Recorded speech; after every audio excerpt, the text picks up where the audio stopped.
ఈ ఉదయకాలమున ఆరాధనకు వచ్చిన మీ అందరికీ కూడా ప్రభు పేరిట మీకు వందనాలు. మీరు కూడా ఒకరినొకరు వందనాలు తెలియజేసుకోండి మంచి మనసుతో. హల్లెలూయా. బలవంతంగా కాకుండా మంచి మనసుతో వందనాలు మీరు తెలియజేసుకున్నట్లయితే మనం ఈ సమయంలో కొద్దిసేపు దేవుని మాటలు మనం ధ్యానం చేద్దాం. హల్లెలూయా. దేవుని యొక్క మహాకృపను బట్టి మనం ప్రార్థన చేసిన రీతిగా నేను ఆదివారం బాప్తిసం ఇవ్వడం జరిగింది. అదేవిధంగా నిన్న శుక్రవారము సంపన్న రాత్రి ప్రార్థన దేవుడు దీవెనకరంగా ఆశీర్వాదకరంగా జరిగించాడు. హల్లెలూయా. చేస్తున్న ప్రార్థనలు బట్టి దేవుడు ప్రతి విషయంలో కూడా సహాయం చేస్తూ ప్రతి ఒక్క పరిచయను దేవుడు దీవెనకరంగా దేవుడు మారుస్తుంటున్నాడు. హల్లెలూయా. గమనించండి, వచ్చే సోమవారం, ఈ సోమవారం కాక వచ్చే సోమవారం శాటిలైట్ సిటీ దగ్గర పరిచయ కొరకు మనం ప్రార్థన చేస్తుంటాం. అక్కడ పరిచయ జరుగుతూ ఉంది. వాళ్ళు కూడా బాప్తిసానికి సిద్ధపడ్డారు. వచ్చే సోమవారం బాప్తిసాలు వాళ్ళకు ఇవ్వబోతుంటున్నాం. ఇక్కడ ఉన్న వాళ్ళలో ఎవరైనా కూడా ఇంకా బాప్తిసం తీసుకోకుండా ఉన్నట్లయితే పాపక్షమాపణ నిమిత్తమై మారు మనసు పొంది మీరు బాప్తిసం పొందవలసిందిగా మీకు ప్రభు పేరిట మనవి చేస్తుంటున్నాను. హల్లెలూయా. ఈ సోమవారం కాదు, వచ్చే సోమవారం. నిన్న గురువారం శాటిలైట్ సిటీ పరిచయకు పోయినప్పుడు వాళ్ళే మేము బాప్తిసం తీసుకుంటాము, మాకు వచ్చే సోమవారం బాప్తిసం ఇవ్వండి అని వాళ్ళు తెలియజేశారు. కనుక వచ్చే సోమవారం బాప్తిస కార్యక్రమం ఉంటుంది. మీరు ఎవరైనా ప్రేరేపించబడితే, బలవంతంగా కాదు, ఎవరికి కూడా ప్రేరేపించబడితేనే బాప్తిసం ఇవ్వడం జరుగుతుంది. ఒకవేళ మీరు ఎవరైనా బాప్తిసం తీసుకోవాలంటే మీరు తెలియజేయండి, వారితో పాటు మీకు కూడా బాప్తిసం ఇవ్వడం జరుగుతుంది. హల్లెలూయా. మీరు ప్రార్థన చేయండి, దేవుడు అట్టి కార్యాలు జరిగించలాగున. హల్లెలూయా.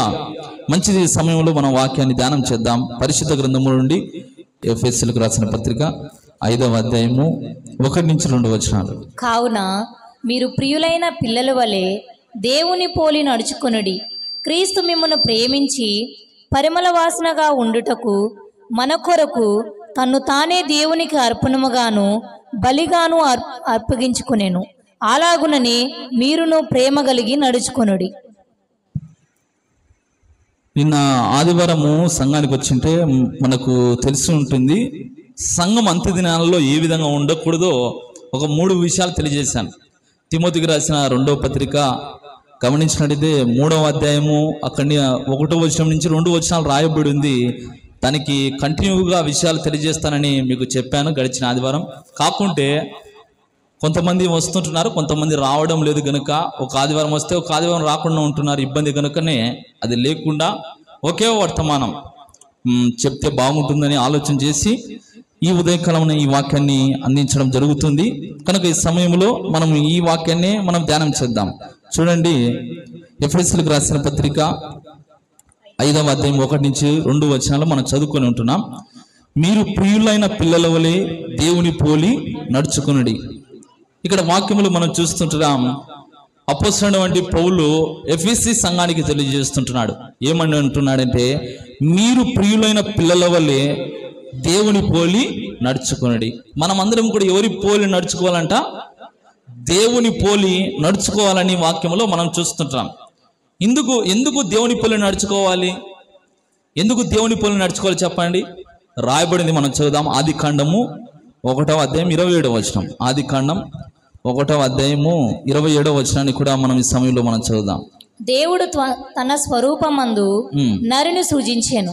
దేవుని స్వరూపమందు వారిని సృజించెను, స్త్రీనిగాను పురుషునిగాను వారిని సృజించెను. ఇప్పుడు మనం గమనించినట్లయితే దేవుడు తన స్వరూపమందు నరుని సృజించెను. అక్కడ పై వచనంలో రాయబడి ఉంటుంది, మనం గమనించినట్లయితే మన స్వరూపమందు మన పోలిక చొప్పున నరులను చేయుదుము. 26వ వచనంలో రాయబడింది.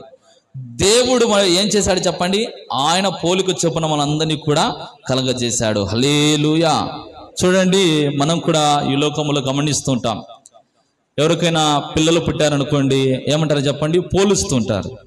ఈమె వీళ్ళ తాతలాగా ఉంది, వీళ్ళ అవ్వలాగా ఉంది, వీళ్ళ అత్తలాగా ఉంది, వీళ్ళ మామలాగా ఉండారని పోలుస్తుంటారు. పోలికలు మనము చూస్తూ ఉంటాం. అదేవిధంగా మనం గమనించినట్టయితే ఇక్కడ చూస్తుంటున్నాము, ఎవరిని పోలి మనం నడచాలంట? దేవుని పోలి నడిచేవారమై ఉండాలి. దేవుని పోలి ఎందుకు నడచాలంటే ఎఫెసీయులకు రాసిన పత్రిక 5వ అధ్యాయం 2వ వచనంలో రాయబడింది, క్రీస్తు మిమ్మును ప్రేమించి పరిమళ వాసనగా ఉండుటకు చదువమ్మా. మన కొరకు తన్ను తాను దేవునికి అర్పణముగాను బలిగాను అప్పగించుకొనని అలాగునని అని ఇక్కడ వాక్యంలో మనం చూస్తుంటున్నాం. ఎందుకు మనము దేవుని పోలి నడుచుకోవాలంటే యేసుక్రీస్తు ప్రభువు మన కొరకు ఏమాడంట, మనములను ప్రేమించి, ఎవరిని ప్రేమించి? మనందరినీ కూడా ప్రేమించాడు యేసుక్రీస్తు ప్రభు. హల్లెలూయా. అందుకే వాక్యంలో రాయబడింది, దేవుడు లోకమును ఎంతో ప్రేమించాడు. యేసు ప్రభు వలె ఈ లోకములో ఎవ్వరు కూడా మనలను ప్రేమించలేరు. ఆయన ప్రేమించినంత రీతిగా తల్లిదండ్రులు కానీ, బంధువులు కానీ, రక్త సంబంధికులు కానీ ఎవరు కూడా ఈ లోకములో ప్రేమించలేరు. ఏ విధంగా ప్రేమించాడు యేసు ప్రభువు? ఆయన చివరి రక్తపు బొట్టు వరకు మన కొరకు కార్చాడు. ఆయన ప్రేమ ఏమిటో మనందరికీ కూడా అర్థమవుతుంది. హల్లెలూయా. అందుకే ఆయన ఏమయ్యాడంట, యుక్త కాలమున మనందరి కొరకు కల్వరి శిలువలో ఏమయ్యాడు చెప్పండి? పాపులమైనటువంటి మన కొరకు ఆయన ప్రాణాన్ని పెట్టాడు. ఆ యొక్క శిలువ దగ్గర మనం గమనించినట్టు అర్థమవుతుంది ఆయన ప్రేమ ఏమిటో. హల్లెలూయా. అందుకే వాక్యంలో మనం చూస్తున్నాం, క్రీస్తు మిమ్మును ప్రేమించి, ఇంకా ఏమని రాయబడింది? పరిమళ వాసనగా ఉండుటకు మన కొరకు తన్ను తాను దేవునికి అర్పణముగాను బలిగాను అప్పగించుకొనెను. ఇక్కడ వాక్యంలో మనం చూస్తుంటున్నాం, ప్రేమించినటువంటి దేవుడు ఏమయ్యాడంట, మన కొరకు బలిగా అర్పణగా అర్పించబడి ఉంటున్నాడు. ఏ విధంగా అర్పించబడి ఉంటున్నాడంట? తన్ను తాను మనల్ని ప్రేమించాడు కనుక ఆయన ఏం చేశాడంటే మనందరి కొరకు బలిగా అర్పణగా ఆయన అర్పించబడినట్టు ఇక్కడ వాక్యంలో మనం చూస్తుంటాం. అందుకే మనం ఏం చేయాలంటే ఈ ఉదయకాలమున దేవుని పోలి నడిచే వారమై ఉండాలి. హల్లెలూయా. దేవుని పోలి నడిచే వారమై ఉండాలి. ఈ లోకంలో మనం చూస్తుంటున్నాం, చాలా మంది ఎవరిని పోలి జీవిస్తుంటున్నారు చెప్పండి? చాలా మంది మనం గమనించినట్లయితే సినిమా యాక్టర్లను పోలి జీవించాలనుకుంటున్నారు, క్రికెటర్లను పోలి జీవించాలనుకుంటున్నారు, లేకుంటే వారిని మాదిరికరంగా ఉంచాలనుకుంటున్నారు. కానీ మనము దేవుని పిల్లనటువంటి మనము ఎవరిని పోలి నడిచాలంటే క్రీస్తుని పోలి నడిచే వారమై ఉండాలి. హల్లెలూయా. హల్లెలూయా. నీవు క్రీస్తుని పోలి నడుస్తుంటున్నావా లేదా అనేది ఎప్పుడు అర్థమవుతుంది చెప్పండి? ఎప్పుడు అర్థమవుతుంది? మనము క్రీస్తుని పోలి నడుస్తుంటున్నాం అనేది ఎప్పుడు అర్థమవుతుంది చెప్పండి? మన సాక్ష్య జీవితాన్ని బట్టి. హల్లెలూయా. హల్లెలూయా. ఉదాహరణకు ఒక హీరోని ఇష్టపడే వ్యక్తి ఏం చేస్తాడు చెప్పండి? ఆ హీరో ఎలాంటి వస్త్రాలు ధరిస్తాడో ఈ ఇష్టపడే వ్యక్తి కూడా అలాంటి వస్త్రాలు ధరిస్తాడు. కటింగ్ ఈ యొక్క హెయిర్ స్టైల్ ఏ విధంగా చేయించుకుంటాడో ఆ విధంగానే వీళ్ళు చేయించుకుంటూ ఉంటారు. ఈ లోకంలో మనం చూస్తూనే ఉంటాం. అదే విధంగా యేసుక్రీస్తు ప్రభువును పోలి నడుచుకుంటున్నటువంటి మనమందరము కూడా ఇతరులు ఎప్పుడు తెలుసుకుంటారంటే ఇతడు యేసుక్రీస్తు ప్రభువును పోలి నడుచుకుంటున్నాడు, ఇతడు యేసుక్రీస్తు ప్రభువు యొక్క బిడ్డ, ఇతడు యేసుక్రీస్తు ప్రభువును అనుసరిస్తుంటున్నాడు, ఇతడు యేసుక్రీస్తు ప్రభువుకు సాక్షిగా ఉంటున్నాడని ఎప్పుడు తెలుసుకుంటారంటే మన సాక్ష్య జీవితాన్ని బట్టి. హల్లెలూయా. అందుకే మన సాక్ష్యం ఏమి కావాలని ప్రభు కోరుకుంటున్నాడంటే పరిమళించాలి. హల్లెలూయా. సువాసన. వాక్యంలో మనం గమనించినట్లయితే సీమోని ఇంటికి ప్రభు వచ్చాడు. వచ్చి ఆయన భోజనానికి వచ్చినప్పుడు ఏం జరిగిందంటే ఒక పాపాత్మురాలు వచ్చి ఏం చేసిందంట, అత్తరు ఆయన పాదాల దగ్గర వేసింది. ఆయన పాదాల మీద వేసిన తర్వాత ఇల్లంతా కూడా ఏమైంది చెప్పండి? పరిమళ వాసన. హల్లెలూయా. హల్లెలూయా. అదేవిధంగా మన సాక్ష్యం ఉండాలి. మన సంఘంలో మన సాక్ష్యం ఉండాలి, ముఖ్యంగా మన కుటుంబంలో మన సాక్ష్యం ఉండాలి, సమాజంలో మన సాక్ష్యం ఉండాలి. నీవు ఎక్కడ నిలబడినా నువ్వు సాక్షిగా ఉండాలి. హల్లెలూయా. ఆ విధంగా మన సాక్ష్య జీవితం ఏమాలి చెప్పండి? పరిమళించాలి. ఒక మల్లెపూ లేకుంటే ఒక పర్ఫ్యూమ్ ఏ విధంగా వాసన వెదజల్లుతుందో మన సాక్ష్య జీవితము కూడా ఆ విధంగా వెదజల్లినప్పుడు దేవుని నామం మహిమపరచబడుతుంది. హల్లెలూయా.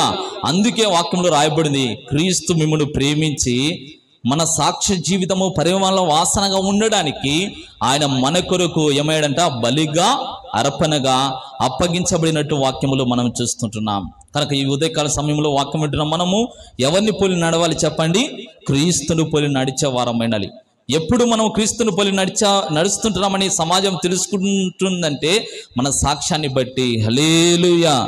పరిమళించెనే నా సాక్ష్య జీవితమే, పరిశుద్ధాత్ముడు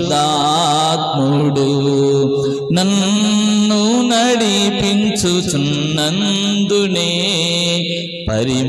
పాడగానే చప్పలు కొడతా రెండోసారైనా పాడాలి. జీవితమే పరిశుద్ధాత్ముడు నన్ను నడిపించుచున్నందునే పరిశుద్ధాత్మలో ఆనందించెదా, పరిశుద్ధాత్మలో ఆనందించెదా హర్షధ్వనులతో, హర్షధ్వనులతో అత్యున్నత సింహాసనముపై ఆసీనుడా దేవదూతలు ఆరాధించు పరిశుద్ధుడా యేసయ్యా నా నిలువెల్ల నిండియున్నావు, నా మనసారా నీ సన్నిధిలో సాగిలపడి నమస్కారము చేసేదా, సాగిలపడి నమస్కారము చేసేదా నా మనసారా నీ సన్నిధిలో సాగిలపడి నమస్కారము చేసేదా, సాగిలపడి నమస్కారము చేసేదా. హల్లెలూయా. మనం వాక్యం వినేటప్పుడు వాక్యం మీద దృష్టి పెట్టేవారం ఉండాలి. దయచేసి అందరూ కూడా ఏం చేయాలంటే, మీకు ఎన్ని సమస్యలు ఉన్నా, ఎన్ని పోరాటాలు ఉన్నా, ఎన్ని ఇబ్బందులు ఉన్నా మర్చిపోయి మన ధ్యాస శ్వాస అంతా కూడా ప్రభువు మీద ఉంచినట్టయితే దేవుని పరిశుద్ధాత్మలో మనం ఆనందించే వారం ఉంటాం. హల్లెలూయా. అందుకే పాట పాడే సమయంలో మనం కలిసి పాడుతూ పరిశుద్ధాత్మ చేత నింపబడి ఆత్మతో మనం అందరం కూడా ఏం చేయాలి చెప్పండి, చప్పళ్ళు కొడుతూ ఆత్మలో ఆనందించే వారమై ఉండాలి. హల్లెలూయా. అందుకే ఇక్కడ మనం చూస్తుంటున్నాం, దేవుని పోలి మనము నడుచుకునే వారమై ఉండాలి. పోలికలు మనం చాలా పరిశుద్ధ గ్రంథంలో మనం చూస్తాం. మనం గమనించినట్లయితే సంఘాన్ని దేనితో పోల్చడం జరిగింది చెప్పండి? సంఘమును పెళ్లి కుమార్తె అంటే వధువుతో పోల్చడం జరిగింది. యేసుక్రీస్తు ప్రభువును పోల్చడం కూడా జరిగింది, పెళ్లి కుమారునితో పోల్చడం జరిగింది. సంఘాన్ని వధువుతో పోలిస్తే ప్రభు అయినటువంటి క్రీస్తును వరుడుగా పెళ్లి కుమారుడుగా పోల్చడం జరిగింది. ఇంకా మనం గమనించినట్లయితే యెహోవా నా కాపరి, ఆయనను కాపరిగా పోల్చడం కూడా మనం జరిగింది. నూతన నిబంధనల గ్రంథంలోకి వచ్చినట్లయితే రాయబడింది, మంచి కాపరి గొర్రెల కొరకు ఏం చేస్తాడు, ప్రాణం పెట్టునని వాక్యములు కూడా మనం చూస్తాం. ఈయన గొర్రెల కాపరి, మనమందరం కూడా ఏమైంటున్నాం, గొర్రెలమైంటున్నాం. మీరు లోకమునకు ఉప్పని కూడా ప్రభువు పోల్చడం జరిగింది, వాక్యంలో మనం చూస్తాం. ఈ విధంగా అనేక పోలికలు ఉంటున్నాయి పరిశుద్ధ గ్రంథములో. ఈ ఉదయకాల సమయంలో సంఘానికి వచ్చినటువంటి మనము ఏ పోలికలో ఉండకూడదు. ఇంతవరకు మనం చదివాం, దేవుని పోలి మనం ఏం చేయాలంట, నడిచేవారమై ఉండాలి. ఈ ఉదయకాల సమయంలో సంఘానికి వచ్చినటువంటి మనము ఏ పోలికలో మనము ఉండకూడదో మనం ధ్యానం చేద్దాం. దేవుని పోలే మనం నడిచేవారమై ఉండాలి, ఇంకా ఏ పోలికలో మనము ఉండకూడదు. హల్లెలూయా. సమయ అనుకూలతను బట్టి ఒక 3 లేదా 4 విషయాలే మనము ధ్యానం చేద్దాం. మొదటి విషయాన్ని మనం చూద్దాం. చూడండి, పరిశుద్ధ గ్రంథముల నుండి మత్తయి సువార్త 7వ అధ్యాయము 26వ వచనం. అర్థమవుతుందే? సంఘమైనటువంటి మనము ఏ పోలికలో మనం ఉండకూడదు. అపోస్తలుడైనటువంటి పౌలు తెలియజేశాడు, దేవుని పోలి నడుచుకోండి అని తెలియజేశాడు. ఈ ఉదయకాల సమయంలో సంఘమునటువంటి మనము ఏ పోలికలో మనం ఉండకూడదో కొన్ని విషయాలు ఈ ఉదయకాల సమయంలో మనం ధ్యానం చేద్దాం. మత్తయి సువార్త 7వ అధ్యాయము 26వ వచనాన్ని మొదటిగా మనం చూద్దాం. మత్తయి సువార్త 7వ అధ్యాయము 26వ వచనం మొదటి మాట. మరియు ఈ నా మాటలు విని వాటి చొప్పున చేయు ప్రతివాడు ఇసుక మీద తన ఇల్లు కట్టుకొనిన బుద్ధిహీనుని పోలియుండును. ఇక్కడ వాక్యంలో రాయబడింది, మరియు నా మాటలు విని వాటి చొప్పున చేయని ప్రతివాడు ఇసుక మీద తన ఇల్లు కట్టుకొనిన బుద్ధిహీనుని పోలి ఉండును. ఇక్కడ వాక్యంలో మనం చూస్తున్నాం, దేని పోలి మనం ఉండకూడదంట, ఇసుక మీద ఇల్లు కట్టుకొనిన బుద్ధిహీనుని పోలి ఉండకూడదు. హల్లెలూయా. మొదటి మాట మనం చూస్తుంటున్నాం, ఆత్మీయులు సంఘంలో ఉన్నటువంటి మనము ఏ పోలికలో మనం ఉండకూడదంటే ఇసుక మీద కట్టుకునేటువంటి ఇండ్లును పోలి మనము ఉండకూడదు. హల్లెలూయా. అందుకే వాక్యములో మనం చూసినట్లయితే, ఈ నా మాటలు విని వాటి చొప్పున చేయని ప్రతివాడు. దేవుని మాటలు వింటున్నాం చాలా మంది. సంఘానికి వచ్చిన వాళ్ళందరూ కూడా దేవుని మాట వింటారు, కానీ గైకొనే వాళ్ళు కొంతమంది. హల్లెలూయా. అందుకే వాక్యంలో మనం చూస్తుంటున్నాం, ఈ నా మాటలు విని వాటి చొప్పున చేయని ప్రతివాడు. అంటే చేసే వాళ్ళు కొంతమంది ఉంటున్నారు, చేయని వాళ్ళు కొంతమంది ఉంటున్నారు. చేసిన వారిని దేంతో పోల్చాడు ప్రభువు? మనం చదువుదాం చూడండి, పరిశుద్ధ గ్రంథముల నుండి 24వ వచనాన్ని చదువుదాం. మత్తయి సువార్త 7వ అధ్యాయము 24వ వచనం. కాబట్టి ఈ నా మాటలు విని వాటి చొప్పున చేయు ప్రతి వాడును బండ మీద తన ఇల్లు కట్టుకొనిన బుద్ధిమంతుని పోలి ఉండును. బుద్ధిమంతుడు ఏ విధంగా ఉంటాడంట?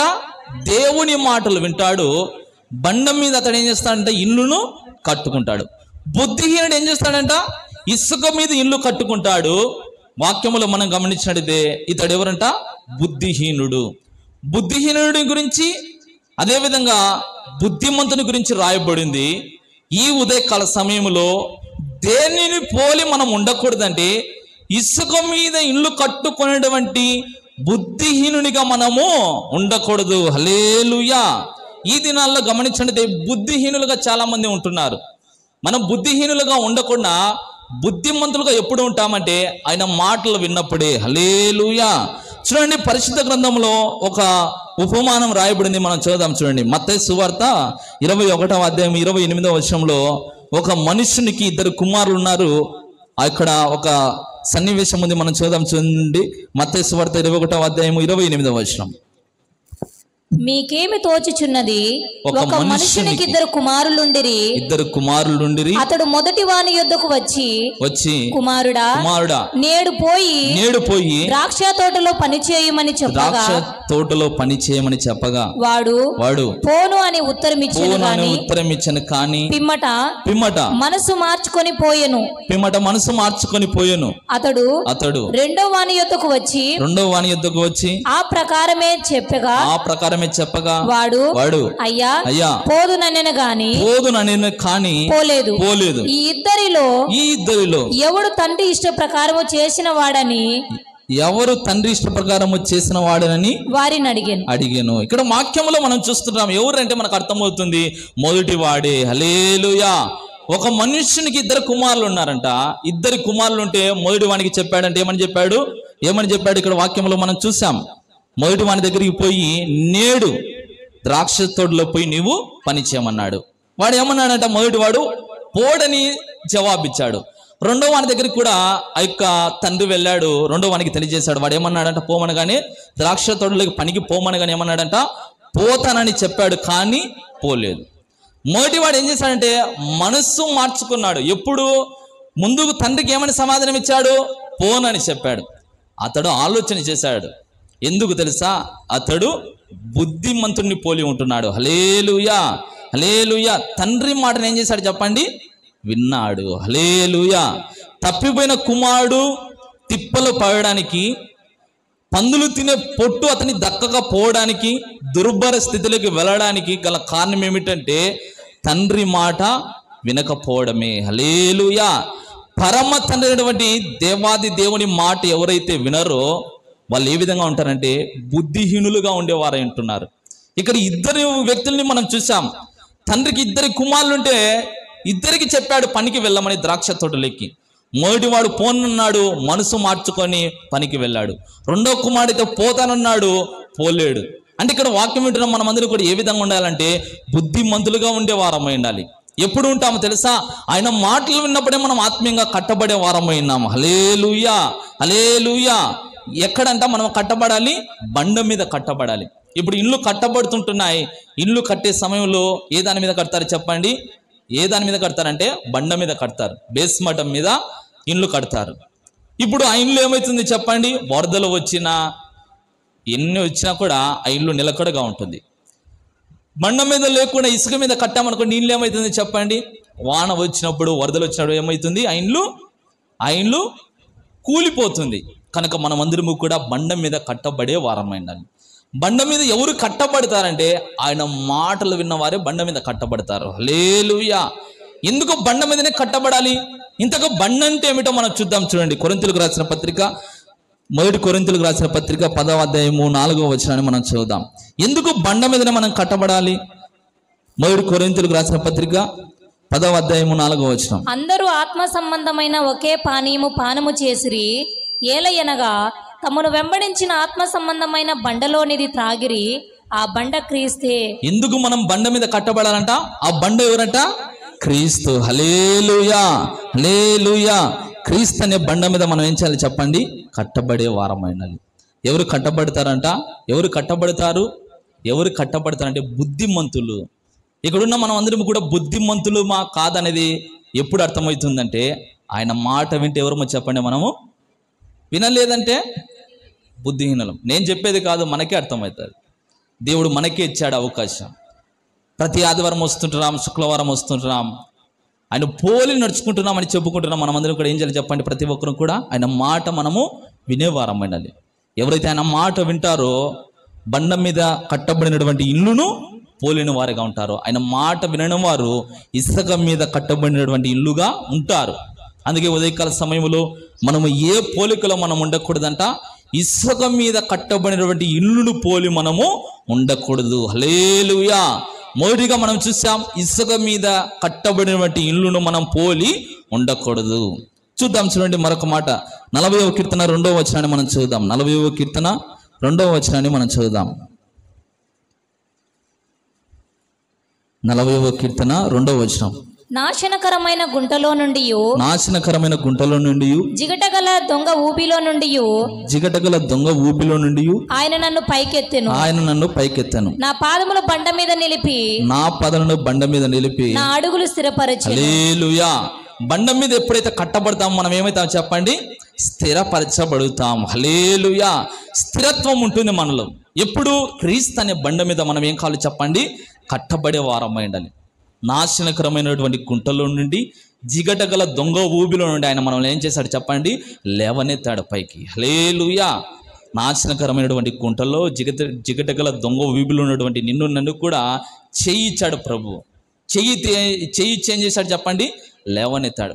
ఆయన చెయ్యి ఇవ్వకుండా ఉంటే, మనల్ని లేవనెత్తకుండా ఉంటే మనం పాపములోనే నశించిపోయేవారము. అగ్ని ఆరదు, పురుగు చావదని చెప్పినట్టుగా నరకములోనే మనము ఉండేవారం. కానీ ప్రభువు ఏం చేశాడంట? మనం ఆ విధంగా నరకానికి మనము పాత్రులు కాకూడదని చెయ్యి ఇచ్చాడు మనకు ప్రభు. చెయ్యి ఇచ్చి ఏం చేశాడంట? మనల్ని లేపాడు. లేపిన దేవుడు ఏం చేస్తుంటున్నాడంట? బండ మీద మనం ఏం చేస్తుంటున్నాడు చెప్పండి? మనలందరినీ కూడా నిలిపి స్థిరపరిచేవాడు ఉన్నాడు. హల్లెలూయా.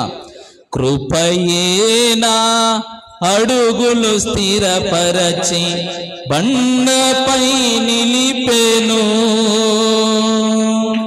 నీ ఔన్నత్యమును తలంచుచు స్తుతించెదను. కృపయేనా అడుగులు స్థిరపరచి బండపై నిలిపెను, నీ ఔన్నత్యమును తలంచుచు స్తుతించెదను.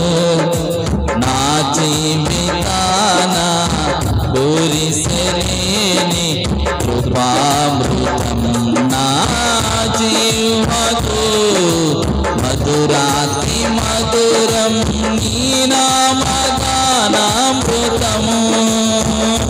నీ కృపతోని అనుక్షణం తృప్తి పొందెదను.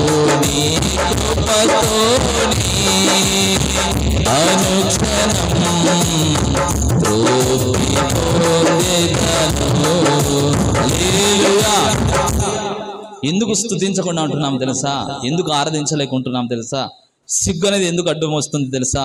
నీవు ఆయన చేసినటువంటి ఉపకారాన్ని నువ్వు మర్చిపోతుంటున్నావు. నీవేం చేస్తుంటావు తెలుసా? నీ బ్రతుకు ఏపాటిది చెప్పండి? నీ జీవితం ఏపాటిది? ముందు యేసుని అంగీకరించమునుపు మనం ఎట్టి స్థితిలో ఉన్నాం? జిగటగల దొంగ వీపులో నాశనకటువంటి ఆ గుంటలో ఉన్నాం మనం అందరము కూడా.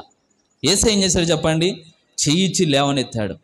ఇవన్నీ కూడా జ్ఞాపకం చేసినప్పుడు స్తుతించకుండా ఏ విధంగా ఉండగలుగుతాం చెప్పండి? నీవు జ్ఞాపకం చేసుకోలేదు కనుక నువ్వేం చేస్తున్నావు తెలుసా? మౌనంగా ఉంటున్నాం, సిగ్గుపడుతుంటున్నాం. ఈ వాక్యం వింటున్నాం మనము. సిగ్గుపడవలసినటువంటి మనము ఏం చేశాడు ప్రభు చెప్పండి? సిగ్గును తొలగించాడు, అవమానాన్ని తొలగించాడు. హల్లెలూయా. ఆదామవ్వలు పాపం చేశారు కనుక వాళ్ళు సిగ్గుతో ఏం చేశారు చెప్పండి? సిగ్గుతో ఏం చేశారు? పొదలలో దాక్కున్నారు. సిగ్గును ప్రభు తొలగించిన తర్వాత నీవు ఎందుకు సిగ్గుపడుతూ స్తుతించలేకుంటున్నావు? ఈ మాటలన్నీ కూడా మనం తలపోసుకున్నప్పుడు, జ్ఞాపకం చేసుకున్నప్పుడు, సంఘముగా మనం కట్టబడుతున్నటువంటి సమయంలో ఆయన చేసినటువంటి కార్యాలన్నీ కూడా తలంచుచూ ఏం చేయాలంటే మనం అందరం కూడా స్తుతించాలి. హల్లెలూయా. అందుకే ఇక్కడ వాక్యంలో మనం చూస్తున్నాం, ఆయన మనల్ని ఏం చేశాడంట?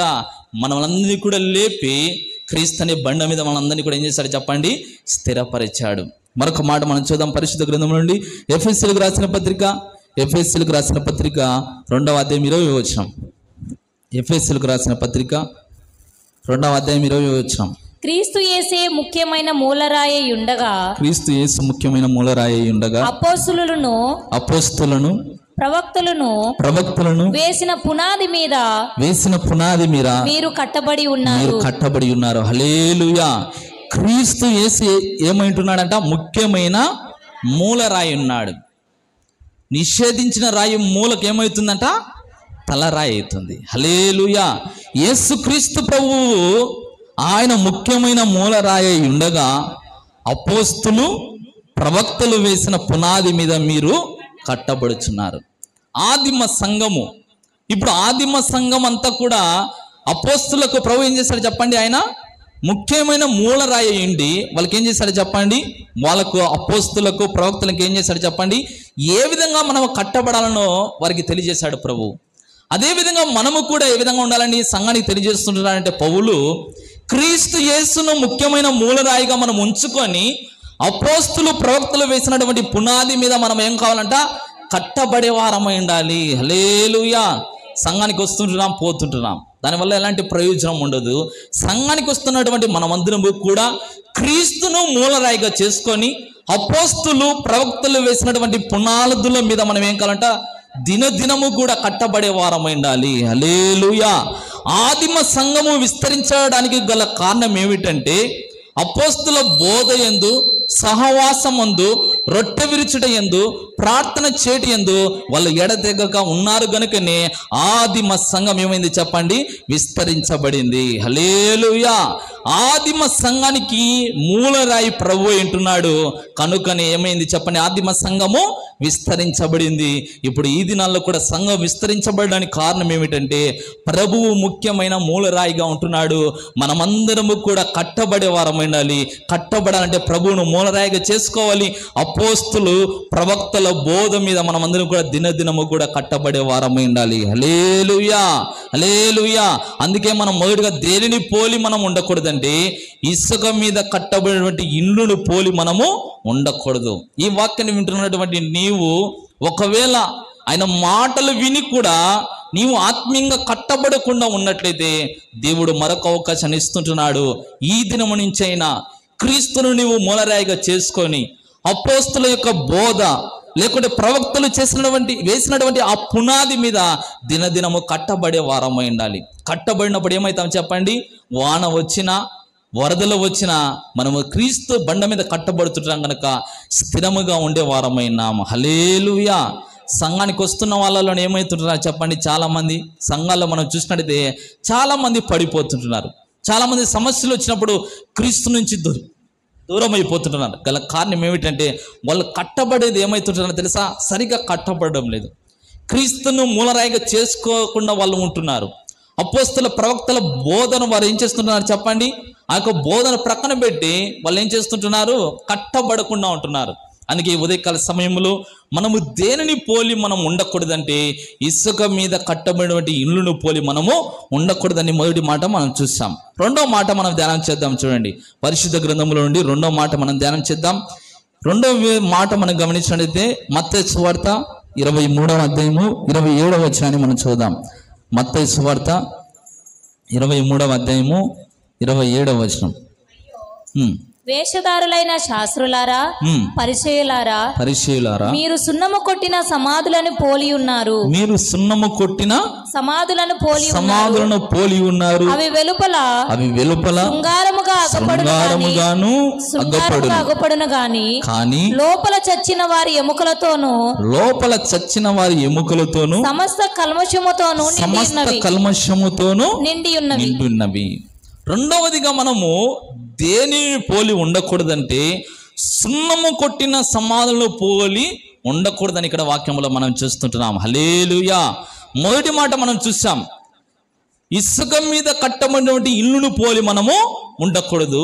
రెండవ విషయాన్ని మనం గమనించినట్లయితే సున్నము కొట్టినటువంటి సమాధులను పోలి మనము ఉండకూడదు. చూడండి, మనము సమాధులను మనం చూస్తూ ఉంటాం. సమాధుల తోటలోకి వెళితే సమాధులు మనం చూస్తూ ఉంటాం. ఈ దినాల్లో గమనించినట్టయితే చాలా మంది డబ్బులు ఉన్న వాళ్ళు ఏం చేస్తుంటున్నారు చెప్పండి, వారి స్తోమత తగినట్టుగా సమాధులను ఏర్పాటు చేస్తుంటున్నారు. సమాధులు చూడడానికి ఏ విధంగా ఉంటాయి చెప్పండి? చూడడానికి అందంగా శృంగారంగా ఉంటాయి. లోపలంతా కూడా ఏముంటుందంట? కల్మషం ఉంటుంది. ఏముంటుంది లోపల చెప్పండి? ఏముంటుంది? ఎముకలు ఉంటాయి, కుళ్ళిపోయినటువంటి దేహం ఉంటుంది, అంతే కదా. కానీ సమాధి కట్టినప్పుడు సమాధి ఏ విధంగా ఉంటుంది చెప్పండి? అది శృంగారంగా కనబడుతుంది. అందుకే వాక్యంలో దేవుడు తెలియజేస్తుంటున్నాడు, మీరు సున్నము కొట్టినటువంటి సమాధులను పోలి ఉన్నారు. మనము ఎవరిని ఉద్దేశించి ప్రభువు మాట్లాడుతుంటున్నారంటే పరిచయులను ఉద్దేశించి, శాస్త్రులను ఉద్దేశించి మాట్లాడుతుంటున్నారు. వీళ్ళు ఏ విధంగా ఉంటున్నారంటే, ఈ యొక్క పరిచయులు శాస్త్రులు ఏ విధంగా ఉంటున్నారంటే వారు సున్నము కొట్టినటువంటి సమాధులను పోలి ఉన్నారు. పైకేమో కనబడడానికి భక్తి కలిగిన వారిగా ఉంటున్నారు, లోపలంతా కూడా కుయుక్తి చేత నింపబడి ఉంటున్నారు. ఈ వాక్యాన్ని వింటున్నాం. మనము కూడా ఈ ధోరణి గుండా మనం నడుస్తూ ఉంటే దీని నుండి మనం ఏం కావాలి చెప్పండి? విడిపించబడే వారం ఉండాలి. వేషధారులారా అంటున్నాడు ప్రభువు. వేషధారాన్ని దేవుడు ఎప్పుడు కూడా ఇష్టపడాడు. నీవు ఏ విధంగానో ఉన్నావో ఆ విధంగానే రావు ప్రభు యొద్దకు. దేవుడు తప్పకుండా నిన్ను క్షమించి ప్రేమించేవాడై ఉన్నాడు. హల్లెలూయా, హల్లెలూయా. నీవు త్రాగుడు పోతువా, వ్యభిచారివా, తిరుగుపోతువా, మోసగాడివా, లేకుంటే ఇద్దరి కుటుంబాలను నాశనం చేస్తుంటున్నావా, వ్యభిచారము తలంపులతో ఉంటున్నావా, నీవు ఏ పాపములో ఉంటున్నావో ఆ విధంగానే ప్రభు దగ్గరికి వస్తే ఆయన ప్రేమ కలిగిన వాడు కనుక నీ ప్రతి పాపాన్ని క్షమించేవాడై ఉన్నాడు. హల్లెలూయా. పాపము చేస్తూ పాపాన్ని దాచిపెడుతూ ఉంటే దాని ద్వారా మనం నష్టాన్ని కొని తెచ్చుకునే వారమైనాం. అందుకే వాక్యంలో మనం చూస్తుంటున్నాం, మీరు సున్నము కొట్టినటువంటి సమాధులను పోలి మీరు ఉండవద్దని పరిచయులను ఉద్దేశించి, శాస్త్రులను ఉద్దేశించి ప్రభువు తెలియజేస్తుంటున్నాడు. వీళ్ళు ఏ విధంగా ఉంటున్నారంటే శాస్త్రులు పరిచయులు ప్రజలకు నీతిమంతులుగా కనబడుతుంటున్నారు. ఏ విధంగా కనబడుతుంటున్నారట? నీతిమంతులుగా కనబడుతుంటున్నారు. నిలువు టంగిలు వేశారు, అందరికీ దీర్ఘకాలిక ప్రార్థనలు చేస్తుంటున్నారు, అందరికీ వందనాలు తెలియజేస్తూ వీళ్ళు కూడా వందనాలు చెప్పించుకుంటూ ఉంటున్నారు. కానీ వీళ్ళు ఏ విధంగా ఉంటున్నారంట? లోపలంతా కూడా వేషధారణతో నిండి ఉంటున్నారు. ఈ దినాల్లో కూడా సంఘాలు చూడండి, చాలా మంది వేషధారణతో ఉంటున్నారు. వేషధారణ ప్రభువు ఇష్టపడాడు. నీవు నీతిగా యథార్థంగా జీవించాలి, అదే ప్రభు కోరుకుంటున్నాడు. హల్లెలూయా.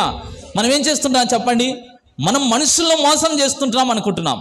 మనుషులను మోసం చేసే అంతకంటే ముందుగా దేవుని మనం ఏం చేస్తుంటాం చెప్పండి? మోసం చేస్తుంటాం. మోసం చేయడం వల్ల ఎవరికి నష్టం వస్తుంది చెప్పండి? మనకే నష్టం వస్తుంది. కనుక మనం ఏ విధంగా ఉండాలి చెప్పండి? దేవుడు చెప్పిన రీతిగా మనం ఈ లోకములో నీతిగా యథార్థంగా మనము ఉండేవారమై ఉండాలి. వాక్యములో మనం చూస్తుంటున్నాము, వేషధారణ ప్రభు ఏమంటున్నాడు? వేషధారులారా మీరు ఏ విధంగా ఉంటున్నారంటే సున్నము కొట్టినటువంటి సమాధులను పోలి ఉంటున్నారని ఇక్కడ వాక్యములో మనం చూస్తుంటున్నాం. ఈ వాక్యాన్ని వింటున్నాం మనము. ప్రభు ఏ దాన్ని అసహించుకుంటున్నాడంటే వేషధారణ ప్రభువు అసహించుకుంటున్నాడు. వేషధారణ ప్రభువు అసహించుకుంటున్నాడు కనుక మనం ఏం చేయాలి చెప్పండి? దానిని వదిలిపెట్టే వారమైనది. ప్రార్థన చేసేటప్పుడు ఏం చేయాలి చెప్పండి? మనలో వేషధారణ కలిగి ప్రార్థన చేయకూడదు. మత్తయి సువార్తలో రాయబడింది, నీవు ఏ విధంగా ప్రార్థన చేయాలనో, ఏ విధంగా ఉపవాసం ఉండాలనో, ఏ విధంగా ధర్మము చేయాలనో, ఏ విధంగా ఆరాధన చేయాలనో పరిశుద్ధ గ్రంథంలో ప్రభు రాయించి ఉన్నాడు. హల్లెలూయా, హల్లెలూయా. వేషధారణ దేవుడు ఎప్పటికీ ఇష్టపడడు. కనుక మనం ఏం చేయాలి చెప్పండి? వేషాన్ని ఏం చేయాలి చెప్పండి? వేషాన్ని ఏం చేయాలి? విడిచిపెట్టాలి. మనం చూస్తుంటున్నాం సినిమాలంతా కూడా ఏంది చెప్పండి? వేషం. అదంతా కూడా నిజము కాదు, కల్పన. అదంతా కూడా కథలు. అవన్నీ కూడా మనం చూసి ఏమనుకుంటున్నాం చెప్పండి? అవి నిజాలనుకుంటున్నాం. మన దేవుడు ఎలాంటి వాడంటే మనుషులందరూ కూడా పై రూపమును ఏం చేస్తారంట? లక్ష్య పెడతారు. దేవుడు హృదయంతరంగమును ఎరిగిన వాడేంటున్నాడు. హల్లెలూయా, హల్లెలూయా. దేవుడు మనిషిని హృదయమును ఎరిగిన వాడేంటున్నాడు. ఇక్కడ ఇంతమంది ఉంటున్నాం. ఈ ఇంతమందిలో మన హృదయాన్ని ప్రభు ఎరిగిన వాడిగా ఉంటున్నాడు. నీ హృదయము మంచితనముతో నింపబడి ఉందా? నీ హృదయములో పాపం ఉందా, కల్మషం ఉందా అని దేవుడు ఏం చేస్తుంటున్నాడు? ఎరిగిన వాడుగా ఉంటున్నాడు. ఎంతసేపు దేవుని మాటలు వదిలిపెడతారా, ఎన్నికి పోదాం, ఏం చేద్దాం అని నీవు ఏ ఆలోచన చేస్తున్నావు కూడా ప్రభు ఎరిగిన వాడిగా ఉంటున్నాడు. అందుకే వాక్యంలో మనం చూస్తున్నాం, దేనిని పోలి మనం ఉండకూడదంట, సున్నము కొట్టినటువంటి సమాధులను పోలి మనము ఉండకూడదని ఇక్కడ వాక్యంలో మనము చూస్తుంటున్నాం. చూడండి, కొన్ని మాటలు మనం చూద్దాం. గలతీయులకు రాసిన పత్రిక 2వ అధ్యాయము 6వ వచనాన్ని మనం చూద్దాం. గలతీయులకు రాసిన పత్రిక 2వ అధ్యాయము 6వ వచనం చదువుమా. గలతీయులకు రాసిన పత్రిక 2వ అధ్యాయము 6వ వచనం. ఎన్నికైన వారుగా ఎంచబడిన వారి యొద్ద నేనేమీ నేర్చుకొనలేదు, వారెంతటి వారైనా నాకు లక్ష్యం లేదు. దేవుడు నరుని వేషము చూడడు, హల్లెలూయా. వేషాన్ని చూడడట. ఎవరి వేషాన్ని? నరుని వేషమును చూడడు దేవుడు, హృదయాన్ని దేవుడు చూచేవాడైనాడు. హల్లెలూయా. తెల్ల బట్టలు వేసుకుంటేనే దేవుడు ఇష్టపడతాడేమో మనం అనుకుంటున్నామేమో. బట్టలు కాదు ప్రాముఖ్యము. ఏది ప్రాముఖ్యం చెప్పండి? మన హృదయం ప్రాముఖ్యం. హల్లెలూయా. అందుకే వాక్యంలో మనం చూస్తున్నాం, నరుని వేషము చూడడు. అందుకే మీరు ఉపవాసం చేసేటప్పుడు మీ ముఖాలు మార్చుకొని అందరూ చూడాలని మీరు ఉపవాసం ఉండకుండాని ప్రభు ఏం చేశాడు చెప్పండి? తెలియజేశాడు. మన వేషం, నా వేషము చూసి అందరూ నన్ను దీనుడు అనుకోవాలి, లేకుంటే నన్ను అందరూ కూడా మెచ్చుకోవాలి, పోడాలని మనం అనుకుంటాం. కానీ వాక్యములో మనం చూస్తుంటున్నాం, నరుని వేషము ఆయన చూడాడు. నీ హృదయాన్ని ప్రభువు చూచేవాడై ఉన్నాడు. 2 అన్నదమ్ములు అర్పణలు తెచ్చారు. అర్పణలు తెచ్చింటే హేబెల్ అర్పణ ప్రభువు అంగీకరించాడు. గల కారణం ఏంది తెలుసా? మంచి మనసుతో అర్పణ తెచ్చాడు. అందుకే మన జీవితాల్లో కూడా మన హృదయాన్ని ఏం చేయాలి చెప్పండి? కాపాడుకునే వారమై ఉండాలి. హృదయాన్ని దేవుడు చూచేవాడైనాడు. హృదయం అన్నిటికంటే మోసకరమైనది. అందుకే మనం ఈ మోసకరమైన హృదయాన్ని ఏం చేయాలి చెప్పండి? జాగ్రత్తగా కాపాడుకునే వారమైనది. ఎప్పుడు కాపాడుకుంటామంటే ఈ హృదయంలో క్రీస్తు ఉన్నప్పుడు ఈ హృదయాన్ని ప్రభువు కాపాడేవాడైనాడు. హల్లెలూయా, హల్లెలూయా. ఒక వ్యక్తి వ్యభిచారం చేయాలన్నా, దొంగతనము చేయాలన్నా, మోసం చేయాలన్నా, ఇతరులకు హాని చేయాలన్నా, అసూయ కలగాలన్నా, ద్వేషం కలగాలన్నా, పగ కలగాలన్నా ఎక్కడి నుంచి ప్రారంభం అవుతుందంటే హృదయంలో నుండి. హల్లెలూయా. ఈ హృదయాన్ని బాగు చేసేవాడు ఎవ్వరూ కూడా లేరు. ఇప్పుడు బైక్ చెడిపోతే మనం ఎక్కడికి పోతాం చెప్పండి? మెకానిక్ కాడికి పోతాం. ఫ్యాన్ చెడిపోతే ఎలక్ట్రీషియన్ కాడికి పోతాం. అదేవిధంగా హృదయం చెడిపోతే ఎక్కడికి వెళ్ళినా హృదయాన్ని బాగు చేసే వాళ్ళు ఎవరు లేరు. ఈయన ఎవరంట? సమస్తమును బాగు చేశాడు. హల్లెలూయా, హల్లెలూయా. నీ హృదయం చెడిపోయిందా? ఆ హృదయాన్ని ప్రభువుకి ఈ ఉదయకాలమున నీ హృదయాన్ని ప్రభువు మార్చి నూతన హృదయానికి ఇచ్చేవాడై ఉన్నాడు. హల్లెలూయా. అందుకే వాక్యంలో మనం చూస్తుంటున్నాము, దేవుడు నరుని వేషము చూడాడు. యథార్థంగా మనం ఉండే వారమైనాలి. యథార్థవంతులను ఆయన తప్పకుండా ఆశీర్వదించే దేవుడై ఉన్నాడని ఇక్కడ వాక్యంలో మనం చూస్తుంటాం. చూడండి, కొన్ని మాటలు మనం చూద్దాం. పేతురు రాసిన మొదటి పత్రిక 2వ అధ్యాయము 1-2 వచనాలు మనం చూద్దాం. పేతురు రాసిన మొదటి పత్రిక 2వ అధ్యాయము 1-2 వచనాలు మనం చదువుకుందాం. చూడండి. ప్రభువు దయాళుడని మీరు రుచి చూచి ఉన్న ఎడల సమస్తమైన దుష్టత్వమును సమస్తమైన కపటమును వేషధారణను అసూయను సమస్త దూషణ మాటలను మాని. చాలు. ఇక్కడ వాక్యంలో మనం చూస్తున్నాం, దేవుడు దయాళుడని మనము రుచి చూచి ఉన్న ఎడల మనం ఏం చేయాలంట? ఇక్కడ వాక్యంలో రాయబడింది, దుష్టత్వమును, సమస్తమైన కపటన, వేషధారణని, అసూయ, సమస్తమైన దూషణ మాటలు ఏం చేయాలంట? మానాలి. బాప్తిసం పొందినప్పుడే తీర్మానం తీసుకుంటున్నారు. బాప్తిసం తీసుకున్న దినాలు దొరలేకొద్ది ఏమవుతుంటున్నారు చెప్పండి? ఇవన్నీ కూడా కొనసాగిస్తుంటున్నారు.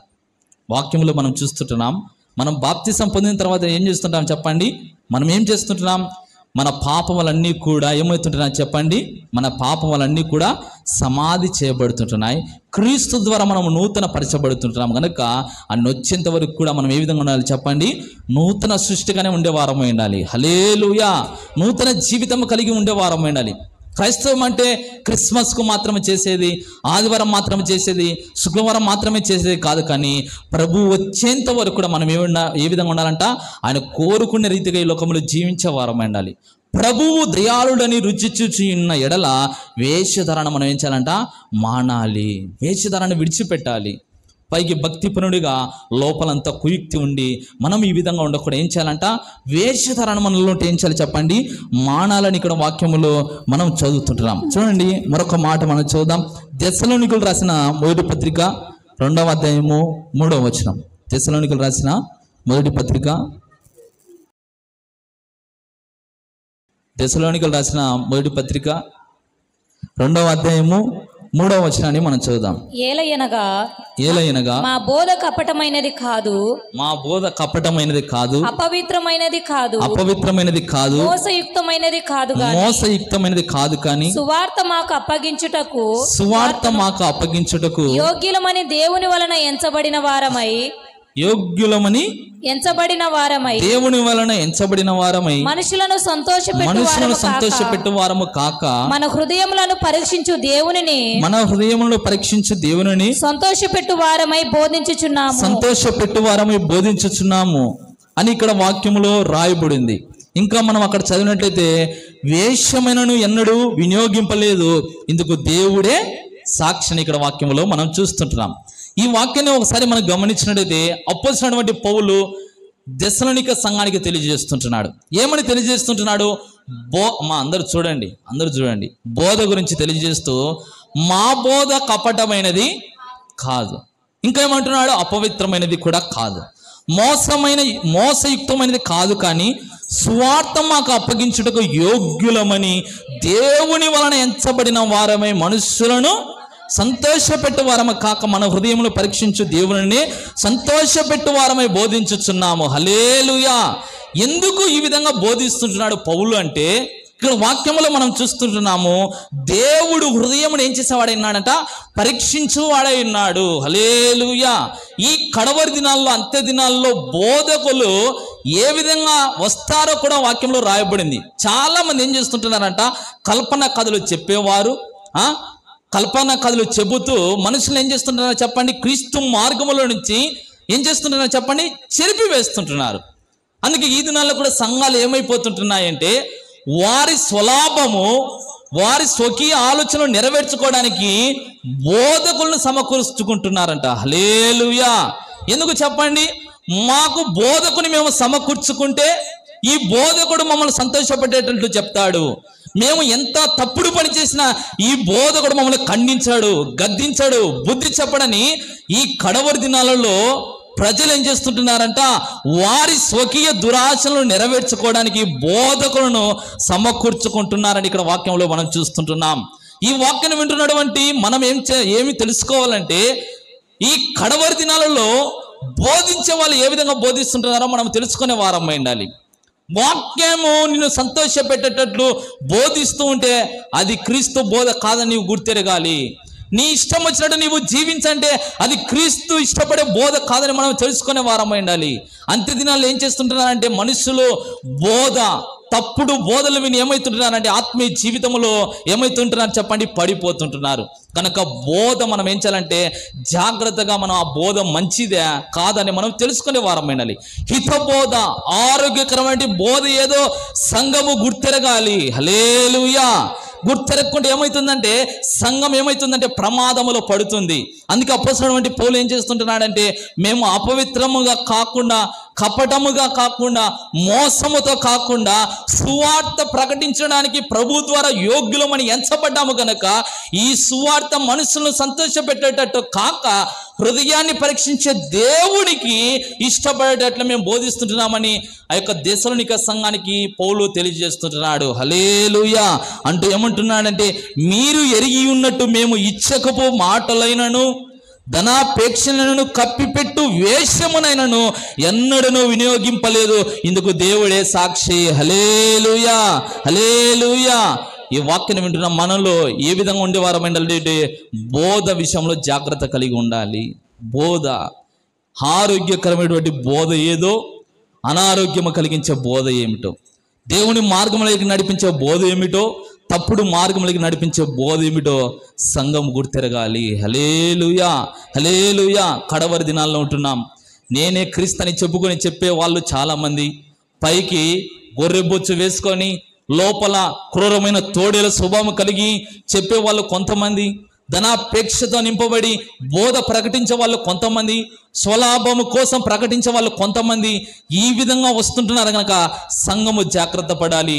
పౌలు అంటున్నాడు, ఈ సువార్త ప్రకటించడానికి దేవుని ద్వారా మేము యోగ్యులుగా ఎంచబడ్డాము గనక మనస్సులు సంతోషపెట్టేటట్లు కాక హృదయాన్ని పరీక్షించే దేవుడు సంతోషపరిచే రీతిగా మేము బోధిస్తుంటున్నామని అపోస్తలుడైనటువంటి పౌలు దెస్సలోనిక సంఘానికి తెలియజేస్తుండడం ఇక్కడ వాక్యంలో మనం చూస్తుంటున్నాం. హల్లెలూయా. ఏ విధంగా ప్రకటిస్తుంటున్నాడంట? ధనాపేక్షను ఇచ్చకపు మాటలైనను కప్పి పెట్టున్నట్టు వేశ్యమనైనను ఎన్నడూ కూడా వినియోగించలేదు. హల్లెలూయా. సువార్తలు కావచ్చు, సేవలు కావచ్చు, ఏది కూడా మనం కప్పి పెట్టకూడదు. యథార్థంగా మనం సేవ చేసే వారమై ఉండాలి. యథార్థంగా సంఘములో ఉన్న వారందరూ కూడా జీవించే వారమై ఉండాలి. అక్కడ మాటలు ఇక్కడ, ఇక్కడ మాటలు అక్కడ, ఆ కుటుంబం ఈ కుటుంబం కూర్చడం, అపవిత్రత, వేషధారణ, ఇవన్నీ కూడా సంఘం ఏం చేయాలంట? మానాలి. అందుకే వాక్యములో మనం చూస్తుంటున్నాం, సున్నము కొట్టినటువంటి సమాధులను మనము పోలి ఉండకూడదు. వేషధారణ మనము పోలి వారముగా మనం ఉండకూడదు. ఉంటే వెచ్చగైనా ఉండు, చల్లగైనా ఉండు, నులివెచ్చగా మనము ఉండకూడదు. ఈ వాక్యం ఇప్పుడు మనం జ్ఞాపకం చేసుకుంటున్నాం. మనం అటు ఇటు ఉన్నప్పుడు జ్ఞాపకం రాదా? చెప్పండి. అటు ఇటు ఉన్నప్పుడు జ్ఞాపకం రాదా? వాక్యాన్ని మన హృదయంలో ఉన్నప్పుడు పాపము చేయడానికి భయపడతాం. హల్లెలూయా, హల్లెలూయా. ఈ దినాల్లో మనుషులు దేవుని నమ్మినప్పటికీ పాపం చేయడానికి గల కారణం ఏమిటంటే వారి హృదయంలో నుంచి అపవాది వాక్యము దొంగలించడం ద్వారా. హల్లెలూయా, హల్లెలూయా. క్రీస్తు కొరకు బ్రతుకుతానని ఒక తీర్మానం తీసుకొని శ్రమలు, ఇబ్బందులు, నిందలు వచ్చినప్పుడు తొలగిపోతుంటున్నావు గల కారణం ఏమిటంటే నీ హృదయంలో నుండి వాక్యం అపవాది దొంగలించాడు కనుక నీవు క్రీస్తు కొరకు జీవించలేకుంటున్నావు. కనుక ఈ ఉదయకాల సమయంలో మనము దేనిని పోలి నడవకూడదంటే సున్నము కొట్టినటువంటి సమాధులను పోలి ఉండకూడదని ఇక్కడ రెండో మాట మనం చూసాం. అందుకే వాక్యం వింటున్నాం, మనము వేషధారణ మనం ఏం చేయాలి చెప్పండి? విడిచిపెట్టాలి. యథార్థంగా బ్రతకండి. దాని ద్వారా నీకు మనుషుల మేపు రాదేమో, దేవుని మేపు తప్పకుండా వస్తుంది. హల్లెలూయా. యథార్థంగా జీవిస్తే ఇబ్బందులు వస్తాయి. అందుకే వాక్యంలో రాయబడింది, సద్భక్తితో బ్రతుకును ఉద్దేశించేవాడు హింస నొందుతాడనే వాక్యంలో రాయబడింది. దానియేలు యథార్థంగా జీవించాడు, అతడు సింహాల బోన్లో పడ్డాడు, కానీ దేవుడు ఆయన పక్షమున ఉన్నాడు. హల్లెలూయా, హల్లెలూయా. ఎవరి కోసమో మనము జీవించకుండా క్రీస్తు కొరకు జీవించే వారమై ఉండాలి. క్రీస్తును పోలి జీవించే వారమై ఉండాలి. ఎందుకంటే వాక్యంలో రాయబడింది, ఇకను జీవించువాడును నేను కాదు, నా యందు క్రీస్తు జీవించుచున్నాడు. ఎందుకు క్రీస్తును పోలి మనం జీవించాలంటే ఇంతవరకు కూడా మనం చూసాం, యేసయ్య నిన్ను ప్రేమించి ఏం చేశాడంట? నీవు పరిమళ వాసనగా ఉండడానికి నీ కొరకు బలిగా, అర్పణగా ఆయన అర్పించబడి ఉంటున్నాడు. ఏ మనుష్యుడు నీ కొరకు అర్పించబడలేదు, ఏ మనుష్యుడు నిన్ను ప్రేమించలేదు, ఏ మనుష్యుడు నీ కొరకు ప్రాణం పెట్టలేదు. అందుకే పౌలు ఏమన్నాడు చెప్పండి? బ్రతుకుటైతే క్రీస్తు, చావైతే ఏమన్నాడు చెప్పండి? లాభం అన్నాడు. హల్లెలూయా. సంఘము ఒక తీర్మానం తీసుకోవాలి. సంఘానికి వచ్చి పోయేది కాదు, కానీ ఒక తీర్మానం తీసుకోవాలి. ఏమిటంటే తీర్మానము, నేను ఈ లోకములో క్రీస్తు కొరకు బ్రతుకుతానని మనము తీర్మానం తీసుకొని క్రీస్తును పోలి మనం జీవించే వారమై ఉండాలి. హల్లెలూయా, హల్లెలూయా. 33.5 సంవత్సరం యేసయ్య ఈ లోకంలో ఉంటే ఎక్కడ కానీ ఆయన ఏం చేయలేదు చెప్పండి? పాపం చేయలేదు. నిరూపించారు పాపం చేశాడని, కానీ ఏం చేశారు చెప్పండి? ఎవరు కూడా నిరూపించలేకపోయారు. ఏదో ఒక విధంగా ఆయన పాపం చేశాడని నిరూపించాలని ఎన్నో ప్రయత్నాలు చేశారు, ఎవరు కూడా నిరూపించలేదు. కనుక మనము కూడా ఈ లోకములో వేషధారాన్ని విడిచిపెట్టి మనం ఏ విధంగా ఉండాలంట?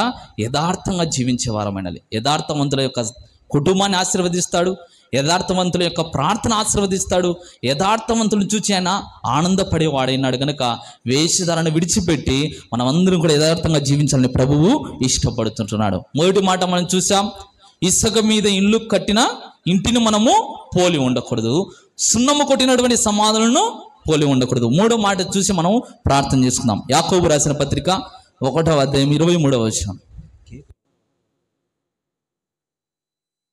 యాకోబు రాసిన పత్రిక 1వ అధ్యాయం 23వ వచనం. ఎవడైనను వాక్యమును వినువాడై ఉండి దాని ప్రకారము ప్రవర్తింపున వాడైతే వాడు అద్దంలో తన సహజ ముఖమును చూచుకొని మనిషిని పోలి ఉన్నాడు. ఇక్కడ వాక్యములు మనం చూస్తుంటాం. ఇక్కడ రాయబడింది, ఎవడైనను వాక్యమును వినువాడై ఉండి దాని ప్రకారము ప్రవర్తింపని వాడైతే వాడు అద్దములో తన సహజ ముఖమును చూచుకొను మనుషుని పోలి ఉన్నాడు. ఇక్కడ వాక్యములో మనం చూస్తున్నాం, దేనిని పోలి మనం నడవకూడదంటే అద్దములో తన సహజముఖమును చూచుకుని వారిని పోలి మనము ఉండకూడదు. ఉదయమే లేవగానే అద్దం ముందు మనం నిలబడితే మనము ఏ విధంగా ఉంటున్నామో మనకు అర్థమవుతుంది. పక్కకు పోయిన తర్వాత మనం ఏం చేస్తాం చెప్పండి, మర్చిపోతాం. అంటే ఇప్పుడు వాక్యములు మనం గమనించినది, అద్దములో తన సహజముఖము చూచుకుని వారిని పోలి మనము ఉండకూడదని ఇక్కడ వాక్యంలో మనం చూస్తున్నాం. వాక్యం విన్న తర్వాత ఆ వాక్యాన్ని మనం ఏం చేయాలి చెప్పండి, జాగ్రత్తగా వినాలి. విని ఏం చేయాలి చెప్పండి, హృదయంలో మనము ఆ వాక్యమును దాచుకోవాలి. దాచుకున్న వాళ్ళు ఏ విధంగా ఉంటారు తెలుసా, నూరంతలుగా ఫలిస్తారు. హల్లెలూయా. వాక్యము హృదయంలో దాచుకొని వారు ఏమవుతారు చెప్పండి, వాళ్ళు ఏమవుతారు చెప్పండి, వాళ్ళు ఫలించలేరు. అందుకే ఇక్కడ వాక్యములో మనం చూస్తుంటున్నాము, వాక్యం విన్న ప్రతి ఒక్కరు కూడా వాక్యాన్ని హృదయంలో భద్రపరచుకోవాలి. చాలామంది వాక్యం వింటారు, పక్కకు పోయి ఏం చేస్తారు చెప్పండి, పక్కకు పోయి ఏం చేస్తారు, మర్చిపోతారు. ఏ వాక్యం వినింది ఏం చేస్తాం చెప్పండి, మర్చిపోతుంటున్నాం. మర్చిపోవడం ద్వారా మనం ఏ విధంగా ఉంటున్నామంటే మన యొక్క జీవితాన్ని ఏం చేస్తుంటున్నాం చెప్పండి, మన యొక్క జీవితం, మన బ్రతుకును మర్చిపోతున్నాం. అంటే ఏంటంటే రక్షణ పొందాలనుకుంటాం, వాక్యం విన్నాం, పక్కకు పోయి ఏమవుతాం చెప్పండి. అందుకే ఉపమానం తెలియజేశాడు ప్రభు. ఏం చేశాడు చెప్పండి, ఉపమానము తెలియజేశాడు. చాలామంది వాక్యం వింటారు, సంఘములో వాక్యం విని ఒక తీర్మానం తీసుకుంటారు. పక్కకు పోయి ఏం చేస్తారు తెలుసా, ఏదో ఒక ధనాశనో లేకుంటే ఏదైనా శ్రమనో ఏదైనా శోధననో ఏదైనా ఇబ్బంది వచ్చిందనుకోండి, ఆ తీర్మానం ఏం చేస్తారు తెలుసా, ప్రక్కన పెడతారు. యెహోషువ ఏమన్నాడంటే, నేనును నా ఇంటి వారును యెహోవాను సేవించదమని ఒక తీర్మానం తీసుకున్నాడు. మీరందరూ ఎవరినైనా సేవించండి, నేను నా ఇంటి వారైతే మాత్రం యెహోవాను మాత్రమే సేవిస్తామా అని తీర్మానం తీసుకొని తీర్మానానికి కట్టుబడ్డాడు యెహోషువ. హల్లెలూయా. సంఘానికి వచ్చిన వారు అందరూ కూడా వాక్యం వింటారు. విన్న తర్వాత తీర్మానం తీసుకోవాలని పరిశుద్ధాత్మ దేవుడు ఏం చేస్తాడంటే ప్రతి ఒక్కరిని కూడా ప్రేరేపిస్తాడు. ప్రేరేపించబడిన తర్వాత నీవు ఆ యొక్క తీర్మానానికి కట్టుబడి ఉండాలంటే ఆ మాటలు నీ హృదయంలో స్థిరపరచబడాలి. హల్లెలూయా. స్థిరపరచబడకుండా ఉంటే ఏమవుతామంటే ఆ తీర్మానాన్ని మనం ఏం చేస్తాం తెలుసా, ప్రక్క పెట్టే వారమైనాం. హల్లెలూయా. అందుకే వాక్యం వింటున్నాం, మనము ఏం చేయాలంటే వాక్యం విన్న తర్వాత ఆ వాక్యాన్ని మనం ఏం చేయాలి చెప్పండి, ఆ వాక్యం ప్రకారం మనం జీవించే వారం ఉండాలి, ప్రవర్తించే వారం ఉండాలి. ఒకవేళ ఆ విధంగా ప్రవర్తించకుండా ఉంటే మనం ఏ దానిని పోలి ఉంటున్నామంట, అద్దములో తన సహజ ముఖమును చూచుకొని వారిని పోలి ఉంటున్నారు. వాక్యం విన్నప్పుడే వాక్యము అద్దముతో పోల్చడం జరిగింది. వాక్యం విన్న తర్వాత ఏం చేస్తారంట, లోటుపాట్లన్నీ కూడా అర్థమవుతాయంట. ఇక్కడికి వచ్చిన మనందరితో దేవుడు మాట్లాడతాడు. హల్లెలూయా. ప్రతి ఒక్కరితో మాట్లాడతాడు. నేను కాదు మాట్లాడుతున్నది, పరిశుద్ధాత్మ దేవుడు మనతో మాట్లాడేవాడు ఉన్నాడు. హల్లెలూయా. అందుకే వాక్యంలో రాయబడింది, మాట్లాడువాడు నేను కాదు కానీ మాట్లాడువాడు దేవుడు అంటున్నాడు. హల్లెలూయా.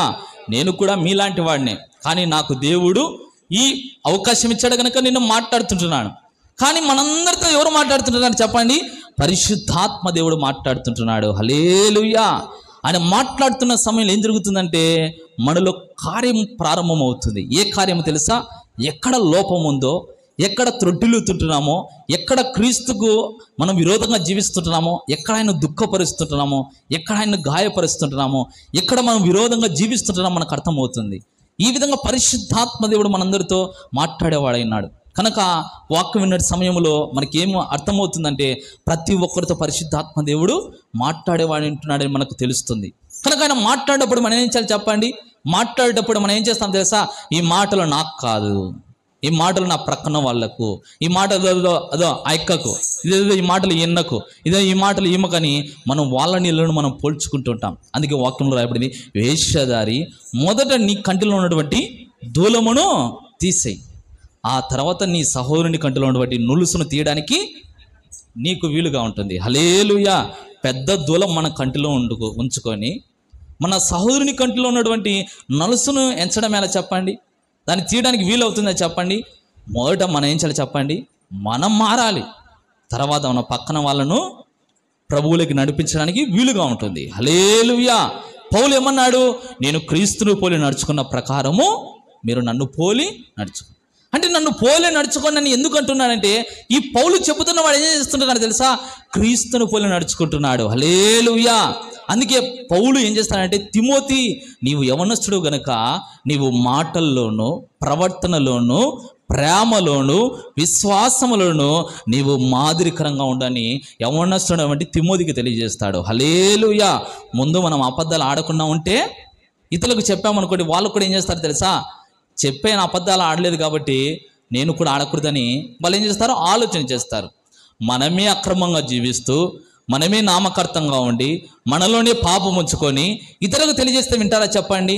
అందుకే వాక్యంలో మనం చూస్తుంటున్నాం. మనం ఏ విధంగా ఉండాలి తెలుసా?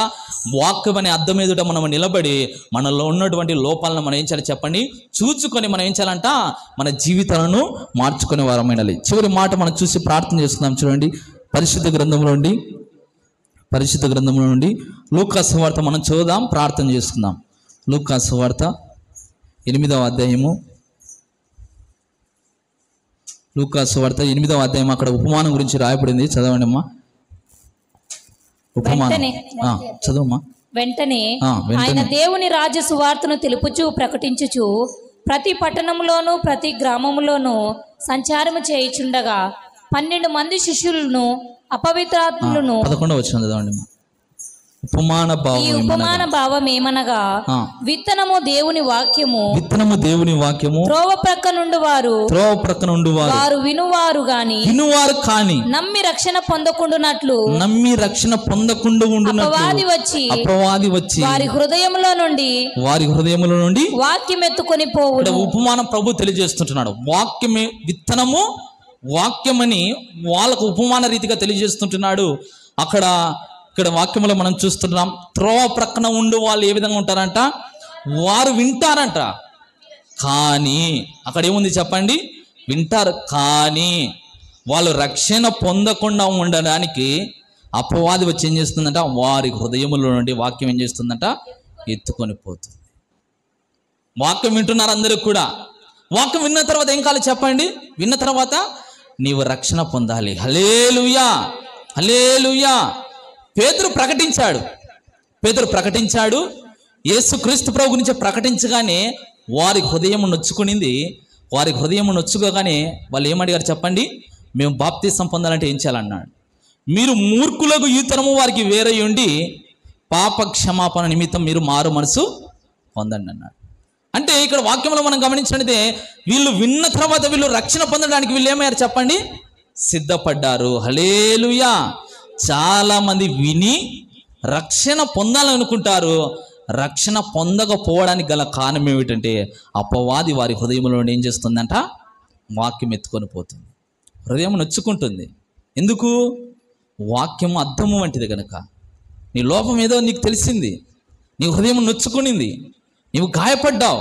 ఈ గాయము కట్టువాడు క్రీస్తు కనుక నీ గాయము కట్టబడాలంటే నీవేం చేయాలి తెలుసా, రక్షణ పొందాలి. హల్లెలూయా, హల్లెలూయా. ఇంకో మాట మనం చూద్దాం. చూడండి, 13వ వచనాన్ని గమనించినట్లయితే, రాత్రి నెల నుండి వారు ఎవరనగా వారు వినున్నప్పుడు వాక్యమును సంతోషముగా అంగీకరిస్తారు. వారికి వేరు లేనందున కొంచెం కాలము నమ్మి శోధన కాలమున తొలగిపోదురు. రెండో వారు వీళ్ళు ఎవరంటే రాత్రి నెలను ఉండేవాళ్ళు వింటారు. వీళ్ళు కూడా వింటారంట.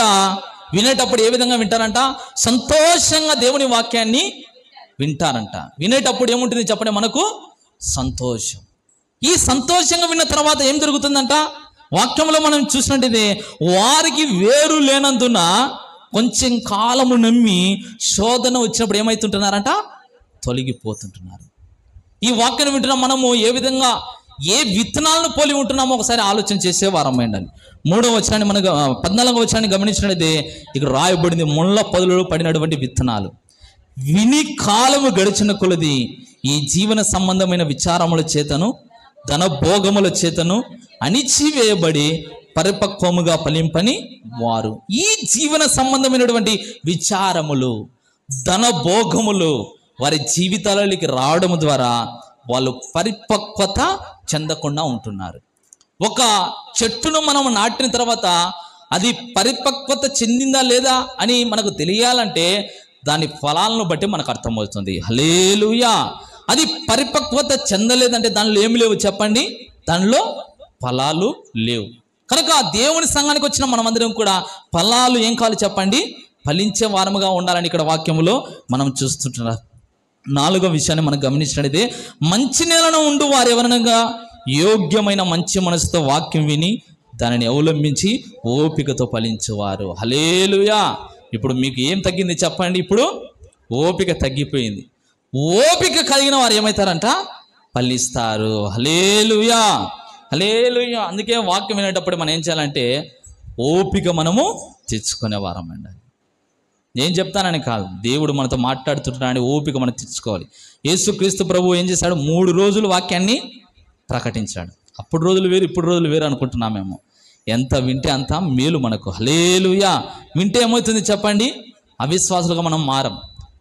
విశ్వాసం ఏమవుతుంది? మనలో పెరుగుతుంది. హల్లెలూయా. అందుకే మంచి నేలను ఉండువారు ఎవరనగా యోగ్యమైన మంచి మనసుతో వాక్యం వినేవారు. వాక్యం వినాలంటే మనలో ఏముండాలంట? మనకేముండాలంట? మంచి మనసు. బా ఏంది ఇంతసేపు ఈరోజు ఆదివారం బిన్నె వదిలిపెట్టాలా, చేసుకోవాలి కదా, అది ఇదని మనం అనుకుంటాం. నీకు ఎప్పుడైతే యోగ్యమైన మంచి మనసు నీవు కలిగి ఉంటావో ఈ వాక్యం ఏమవుతుందంట? మనందరిలో ఫలిస్తుంది. ఓపిక.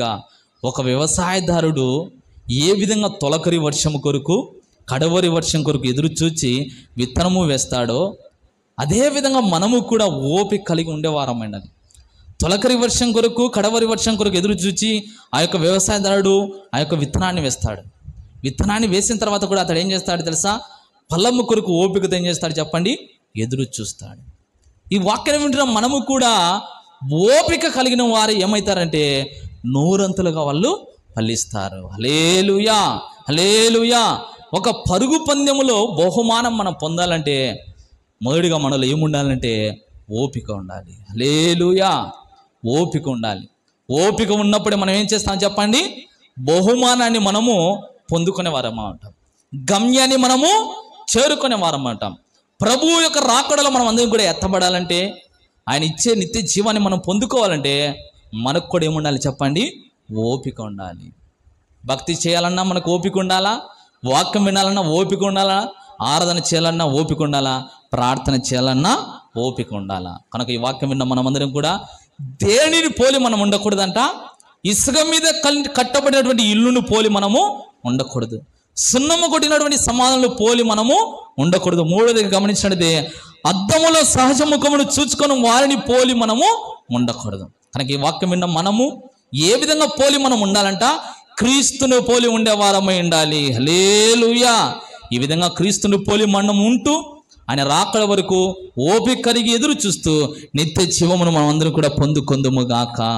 ఈ మాటలు దేవుడు మన వినికిల్లో దీవించి ఆశీర్వదించును గాక. ఆమెను అందరూ కూడా తలను ఉంచుదాం, ప్రార్థన చేసుకుందాం. అందరూ కూడా తలను ఉంచి ప్రార్థన చేసుకుందాం. ప్రేమ స్వరూపి దయగల దేవ, కృపగల మా తండ్రి, మీకు వందనాలు ప్రభువా. ఈ ఉదయకాలమున అయ్యా దేనిని పోలి మేము ఉండకూడదో మీరు తెలియజేశారు తండ్రి. మీకు వందనాలు, స్తోత్రాలు ప్రభువా. విత్తబడినటువంటి మాటలు మా అందరిలో ఫలింపచేయండి నాయన. ప్రతి ఒక్కరు ఈ వాక్యం కార్యసిద్ధి కలగజేయండి. ప్రతి ఒక్కరు వాక్యం విన్నారు ప్రభువా. మీరు నన్ను పోలి నడచండి అని మీరు తెలియజేశారు తండ్రి. అందుకే మమ్మల్ని ప్రేమించారు, మా కొరకు బలిగా అర్పణగా అయ్యా అర్పించబడ్డారు నాయన. ఈ లోకంలో మేము నాయన నిన్ను పోలి జీవిస్తూ అయ్యా మా సాక్ష్య జీవితాన్ని కాపాడుకుంటూ ఓపిక కలిగి నూరంతలుగా ఫలిస్తూ అయ్యా మేమందరము కూడా నీ రాకడకు తండ్రి ఓపికతో ఎదురు చూస్తూ బహుగా ఫలించే కృపధన్యత మా అందరికి దయచేయండి. వచ్చిన ప్రతి కుటుంబాన్ని, ప్రతి బిడ్డను పేరు పేరు అంతా దీవించి ఆశీర్వదించి గొప్ప కార్యం జరిగించమని ఈ వాక్యము నాయన ప్రతి బిడ్డ హృదయంలో భద్రపరచుకొని రక్షణ లేని ప్రతి బిడ్డ రక్షణ పొందుటకు సహాయం చేయండి. పాపంలో ఉన్న వారు విడుదల, శాపంలో ఉన్న వారు విడుదల పొందుటకు సహాయం చేయండి. ఎవరైతే నామకర్తలు ఉంటున్నారో వారికి విడుదల కలగచేయండి. వేషధారణ కలిగిన వారికి విడుదల కలగచేయండి. అయ్యా మీరు దయాళుడని ఎరిగి ఇంకా అబద్ధాలాడుతూ, కూతులో మాట్లాడుతూ, సరసలాడుతూ, వ్యభిచారము చేస్తూ అయ్యా త్రాగుడు బోతులుగా, తిరుగుబోతులుగా మీకు విరోధమైనటువంటి పనులు చేస్తున్న ప్రతి ఒక్కరిని మీరు దర్శించండి, మీరు మాట్లాడండి. ప్రతి ఒక్కరు కూడా నిన్ను పోలి జీవించడానికి సహాయం చేయండి. యా నిన్ను పోలి మేము జీవించాలంటే ప్రభు మేమందరం మా హృదయంలో వాక్యం ఉండాలని, మా అందరి హృదయాల్లో వాక్యము తండ్రి మేము భద్రపరచుకొని జీవించడానికి సహాయం చేయండి. ప్రతి ఒక్కరు కూడా నీకు సాక్షులుగా జీవిస్తూ అంతవరకు నమ్మకంగా జీవించడానికి సహాయం చేయండి. వచ్చిన ప్రతి కుటుంబాన్ని, ప్రతి బిడ్డను పేరు పేరుతో దీవించి ఆశీర్వదించి గొప్ప కళలు జరిగించి మీ నామని మహిమ తెచ్చుకోమని యేసు పరిశుద్ధ నామములో ప్రార్థన చేసి అడిగి వేడుకుంటున్నాము తండ్రి. ఆమేన్.